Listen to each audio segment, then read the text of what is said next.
I never made it, but I know what it takes. I'm motivated by a mix of emotion. Got my statement, and I'm reading it slow so I can understand it fully. Olá, sexto ano, boa tarde a todos. Estamos aqui, em mais uma sexta-feira, concluindo mais uma semana. Vamos agradecer a oportunidade a Deus, certo? E vamos continuar o nosso conteúdo de língua portuguesa, certo? Então, nas aulas passadas, nós falamos acerca da denotação e da conotação. Lembram aí o significado de cada uma? A diferença? Vamos lá. A denotação é quando nós empregamos uma palavra com o seu sentido real, sentido literal. Aquela que nós encontramos o significado dentro do dicionário, certo? Já a conotação, nós chamamos o contrário, da denotação. A conotação é quando nós empregamos uma palavra, mas que não utilizamos o seu significado original, real, literal. Então, a conotação, nós temos algumas figuras de linguagem, nós até estudamos em aula anterior sobre as figuras, quando nós empregamos uma palavra tentando ter uma intenção de um outro significado. Por isso que é muito importante nós termos conhecimento de mundo para que nós possamos saber o significado conotativo de uma palavra, certo? E hoje nós iremos fazer a correção da nossa atividade da página 152, Prática Linguística. Vamos lá. Primeira questão. Considerando a relação de conotação e denotação, confronte o sentido das palavras destacadas nas frases A e B e responda as questões. Nós temos aí duas frases. Frase A. No trabalho, João é muito lerdo. Frase B. João tomou uns tranquilizantes e ficou meio lerdo ontem. Letra alternativa A. O que significa a palavra destacada em cada situação? Percebam que nós temos duas frases, A e B, e dentro dessas frases nós temos em cada frase uma palavra em destaque, que no caso é a mesma palavra, só que com sentidos, com significados diferentes. Na frase A nós temos o lerdo e na frase B também temos a palavra lerdo em destaque. Vamos lá. Então você iria colocar o significado de cada uma dentro das frases. Vamos lá. Em A, lerdo significa preguiçoso ou lento. Já na frase B, a lerdeza é consequência da medicação que João tomou, certo? Alternativa B. Em qual dos exemplos a palavra destacada expressa reprovação de quem fala? Então, nós temos duas frases e em uma das duas frases, nós temos a reprovação de quem fala. Quem falou não gostou da situação trabalhada, feita por João. No exemplo A, certo? Porque dentro do trabalho João é lerdo. E essa lerdeza dele, nós temos o significado de lento ou preguiçoso. Então, a reprovação de quem fala é essa, nesse sentido, da preguiça de João. Letra C. Em qual exemplo a palavra lerdo tem um sentido passageiro e não constante? Vamos entender o que é o sentido passageiro e constante. Passageiro é uma coisa que vai, passar. Pronto. Passou. Constante é aquela que vem e pode ficar. Certo? Então, dentro das duas frases, qual que vocês encontraram que tem um sentido passageiro? No exemplo, na frase A ou na B? Na B, por quê? Porque João, ele não apresenta ser lerdo durante sua vida toda. Ele só está lerdo, ele ficou lerdo ontem por conta da medicação forte que João acabou tomando, certo? Então o sentido foi passageiro. Ontem ele ficou, hoje pode ser que ele não esteja mais lerdo. Então que o efeito da medicação tenha passado, por isso passageiro, certo? Vamos lá, na 153 nós temos a alternativa D. Em qual situação a palavra lerdo foi empregada de maneira conotativa? Que o sentido, o significado da palavra não é o mesmo aplicado lá ao significado dos dicionários. Seu sentido real, literal. Em qual frase? A ou B? Muito bem, galera, na frase A, certo? Quem colocou na frase A está correta. Porque o lerdo, né, quer dizer que João era preguiçoso, lento. Segunda questão. O sotaque é uma particularidade da fala com muito valor conotativo. Como nosso conhecimento de mundo, em pouco tempo de conversa ou apenas algumas palavras, podemos identificar a procedência da pessoa com quem falamos e da qual nada sabemos. Lembre-se de que nenhuma maneira de falar é feia ou bonita, melhor ou pior, pobre ou rica. Todos os sotaques são valiosos e expressivamente ricos. Exemplo disso é a historinha mineira, muito interessante. Então nós trabalhamos dentro do 6º ano, bem no início do capítulo, se eu não me engano, capítulo 1, nós falamos sobre o preconceito linguístico. Então, dentro da língua, as variações linguísticas e o sotaque, eles são riquíssimos. Então, basta uma pessoa falar para você saber mais ou menos de que região ela é.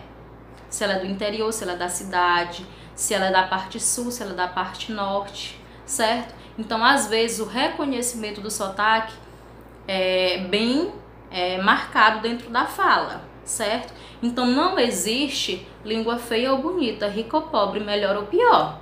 Todas são iguais, certo? Vamos lá. Aí nós temos aí a historinha mineira. Se eu consigo falar que nem os mineiros, né? Acredito que vocês já ouviram algum mineiro falando. Eles falam agoniado, eles emendam as palavras. Vamos lá. Nós temos aí o mineiro, vocês podem observar no livro de vocês. Ele com avental e o seu franguinho assado. Vamos lá.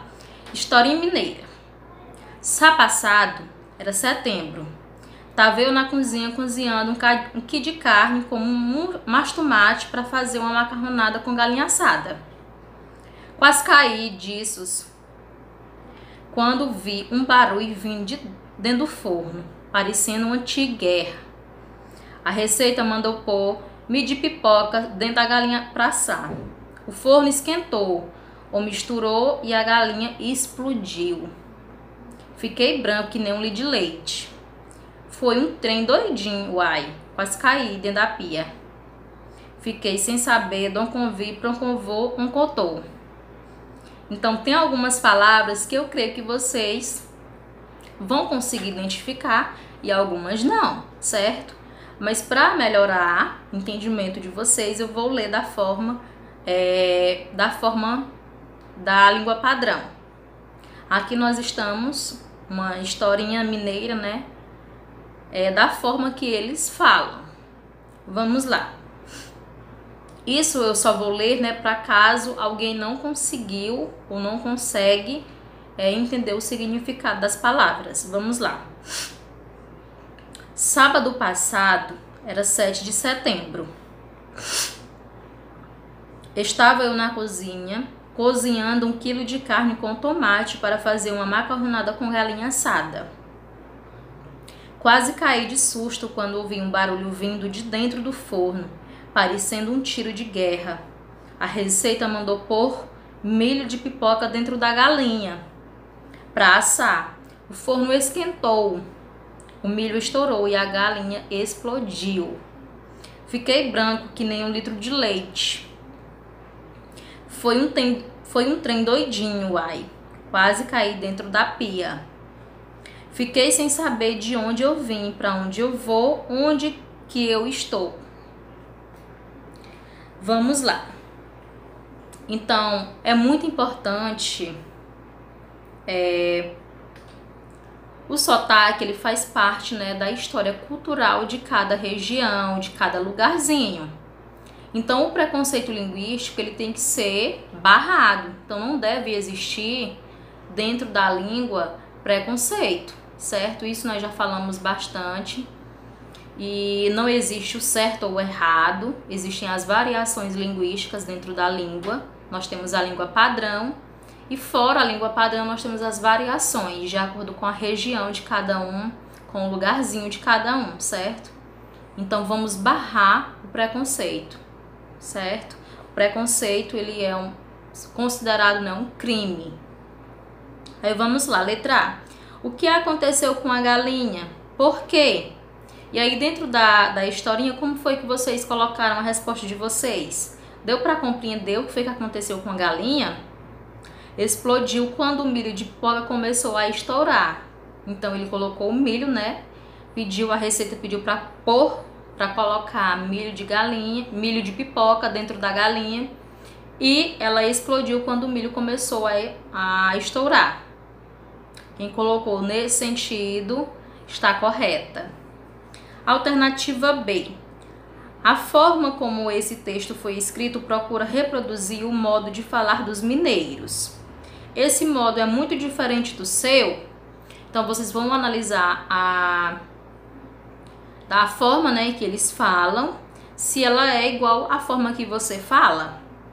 Vamos lá. A resposta é pessoal, mas aqui nós temos uma sugestão. O que dá para chamar a atenção é a omissão da consoante travadora dentro do português, né? No caso, ele fala fazer em vez de fazer, com o R no final, pôr em vez de pôr, e a simplificação do gerúndio, ao invés de falar cozinhando, ele fala cozinhando. Vindo em vez de vindo e parecendo em vez de parecendo, certo? Nós também falamos um pouco também dentro de sala em questão dessa fala. O mar, geralmente alguns falantes falam mar, se referindo ao mar, porque geralmente essa consoante travadora, esse R no final das palavras, geralmente eles não são pronunciados. Lembram quando nós estudamos lá em fonemas, certo? E também as palavras, os verbos no gerúndio, terminação NDO, que geralmente alguns falantes não falam o NDO. No caso, varrendo, algumas pessoas falam varrendo, brincando, algumas pessoas falam brincando.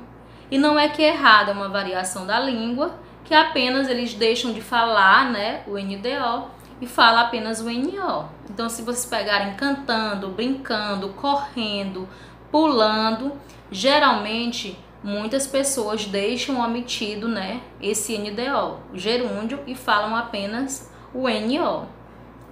Trabalhando, trabalhando. Então, se vocês observarem ao redor, existem pessoas sim que não falam, né? O restante da frase. Aí vamos lá, na página 154. Terceira questão. Em cada grupo de palavras, provavelmente é usada naturalmente em sua região. Aponte essa palavra e confira o seu resultado com o de seus colegas de classe. Caso você conheça outras utilizadas de maneira mais corrente em sua região, aponte-as.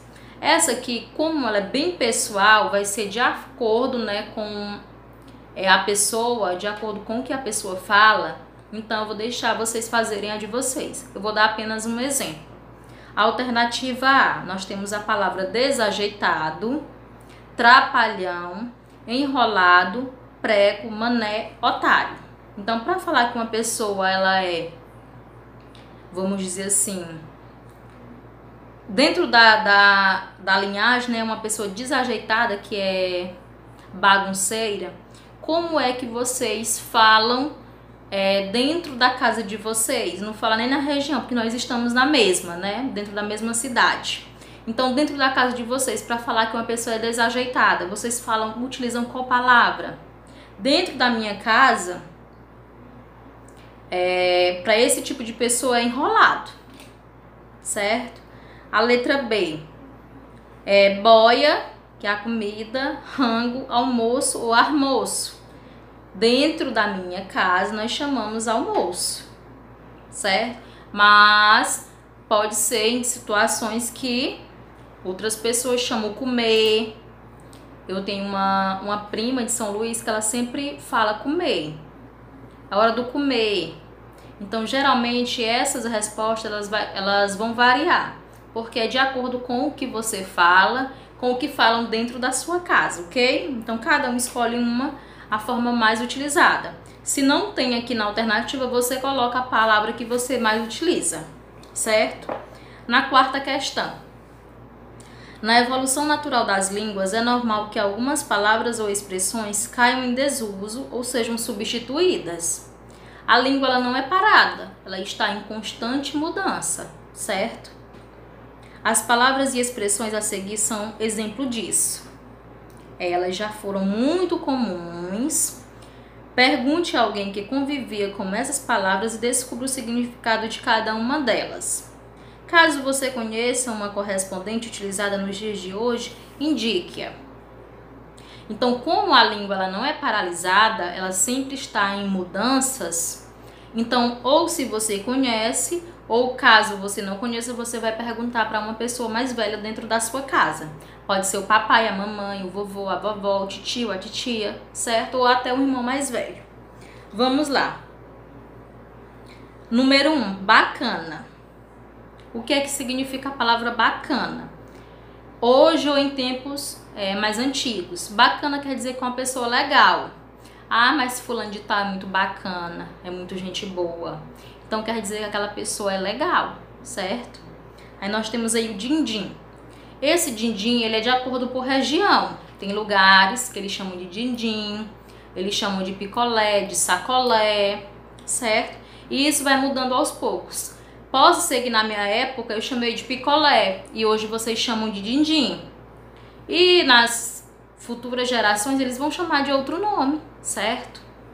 Aí nós temos aí patavinas, belezura, toca Raul, bom pra dedéu, amigo da onça, lero-lero, chispa e que abacaxi. Então, se vocês não conhecem algumas dessas, vocês perguntem a uma pessoa mais velha para poder responder. Quinta questão. Compare no dicionário o significado de cada palavra abaixo. Então, você vai pesquisar o que é bergamota, mexerica e tangerina. Aí, você vai colocar em qual conclusão que você chegou. A conclusão que você irá chegar é que estas são formas diferentes de se referir à mesma fruta. Por exemplo, eu nem chamo de bergamota, nem de mexerica, nem de tangerina. Eu já sou da era da geração mais abreviada. Aqui em casa nós chamamos de tanja, certo? Então, o significado das três vai dar a mesma coisa, porque é a mesma fruta. O que muda, né, é a forma como ela é chamada em determinadas regiões. É como a mandioca, a macaxeira, que algumas regiões elas são chamadas assim. São conhecidas por mandioca ou por macaxeira.